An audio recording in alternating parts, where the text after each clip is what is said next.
Good morning and welcome to this hurricane report. Now, this is going to be my last hurricane report on Category 2 Hurricane Florence.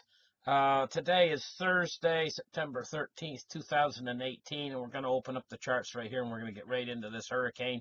And for you people out there who are really worried about this hurricane, this one, I don't think this one's going to be the destroyer that they're making it out to be. I think it's mostly going to be a rain event. Now, the rains could cause an awful lot of flooding and trouble, but this particular hurricane, I'm going to tell you, I've been reading about it here at National Hurricane Center and what's going on with it. And this is what I want to highlight for you right here, is initially right now, the hurricane is 110 miles an hour.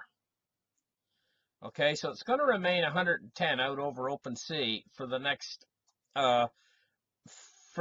12 hours. And then tomorrow, it's going to be downgraded to 105, and that's basically when it's going to make landfall. So it's going to be a 105-mile-an-hour hurricane when it makes landfall. This is typical hurricane wind speeds, and it does typical hurricane damage. 105. It's like a Category 1 or a Category 2. It's not even a major hurricane. So what we're looking at is if this thing does, well, let's take a look at some more of the charts and you'll see what I'm talking about. One of the differences, so, between this and most more moderate hurricanes, Category 1 or Category 2s, is the large, very large hurricane wind field that it has packing with it. So even though the winds are not going to be extreme, they're not going to be 150 miles an hour like we expected. They're going to be more like 100 miles an hour. Still, the wind field in it, this large orange area in the center, is a hurricane force wind field. And this one's got a rather large hurricane force wind field and a very, very, very big tropical storm force wind field, which is the yellow.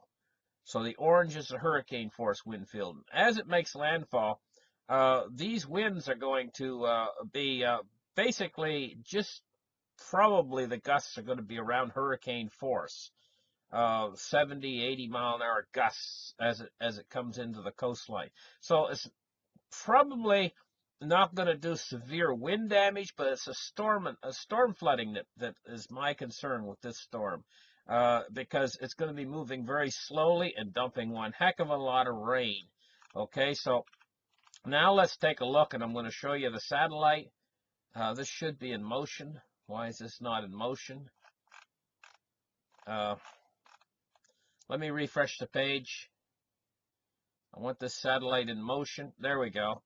Okay, now what you're seeing, it looks to a lot of people, it would look like this storm is actually growing larger. And in fact, the wind field is growing a little bit larger, but what's happening is there's a tremendous amount of shear, and the cloud tops are being knocked off here. And this is what's making it fan out and appear to be larger in the final frames of this motion.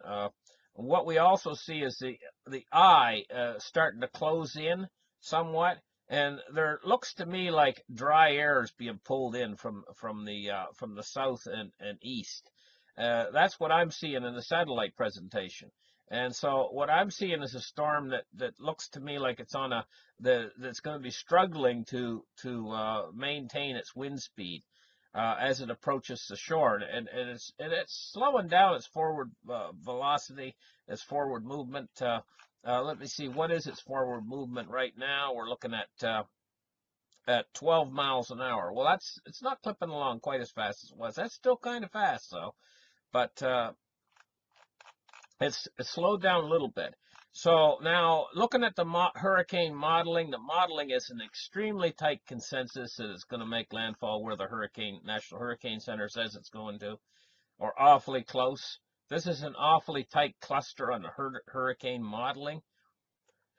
So what we're basically looking at here is mostly a rain event, because if you see what's in this picture right here, you'll see that when it's right on the coast there, and they're showing Hurricane 1, Category 1. Right now it's a 2. It's going to maintain a 2 for the next 24 hours or so, and it's going to be a 1 as it strikes the coastline. So we're not looking at significant wind damage here. We're looking at mostly a rain event. How much rain? It's hard to say, but if the storm's moving very slowly, I mean, we're looking at quite a big, significant rainfalls. I could look at the rainfall totals that they're listing for this thing on the National Hurricane Center, but I bet you it's a lot. So anyway, this is my last update on this particular storm. For you guys that are out there who are scared to death and think it's going to destroy everything, I would say that this is going to be more like a normal hurricane and not something like a Camille or a Katrina. I don't think it's going to be a Katrina, and I don't think it's going to be a Camille.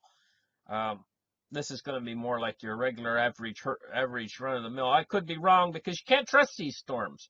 Sometimes they can come in as a Category 1 and do an awful lot of damage. So even though it's a Category 1, you can't relax your guard just yet until this thing's passed, because sometimes a Category 1 can do a tremendous amount of wind damage as well. I've seen it. I've seen it myself. I've lived through it. A Hurricane Category 1 hit right here where I live, called Guan, years ago, and it was only supposed to do mild to moderate damage. It had wind speeds similar to this. And I mean, it impacted the area. We didn't have lights for 2 weeks. It was severe, the damage that it did. So, because there's a lot of twisters with it. There was a lot of twisters with it. I remember driving by and seeing one guy's barn that the roof had been all torn off on, and there was a 2x4 in his field that was driven halfway into the ground. Okay? That's not hurricane damage, that's twister damage. The twister grabbed the 2x4, it snapped off of the roof when it tore his roof off, and it whirled it in the air and thrust it into the ground at high speed. That's what twisters do. That's not what tornadoes do. A tornado, that's not what hurricanes do typically. Hurricane wind speeds aren't great enough to throw a 2x4 into hard soil 4 feet deep. That's bullet velocity, and that's what tornadoes often do stuff like that. I'll just tell you a quick story before I end this program. I don't know how much validity there is to this story or how true it is. It might just be an old wives' tale from the 1800s. But there's a story about a woman who a tornado picked her up, went through her town, and they found her, and she was in a hard packed soil, hard, like not soft soil, but hard soil, and all that was sticking out was her ankles. And the story goes that they dug her out, and she was dead, of course, but there was not one broken bone in her body, according to the story. The tornado threw her into the ground at such high velocity that that she acted like a projectile, and it didn't break her bones. When they dug her out of the ground, they found out that she had died from suffocation, because it's head first. She's thrown into the ground head first, and her ankles were sticking out of the ground. That's the story, anyway. I don't know how true it is, but there have been other weird stories that are true, like tornadoes will pick up. In the 1800s, picked up a lamp, and back then, in them days, they'd light the lamp, and it had a little flame inside it. Picked up the lamp and carried it for 2 or 3 miles and set it back down, and the lamp was still lit. And I believe those stories are probably true, Anyway, thank you guys for listening. Like and subscribe, and we'll catch you in the next show. Bye-bye, guys.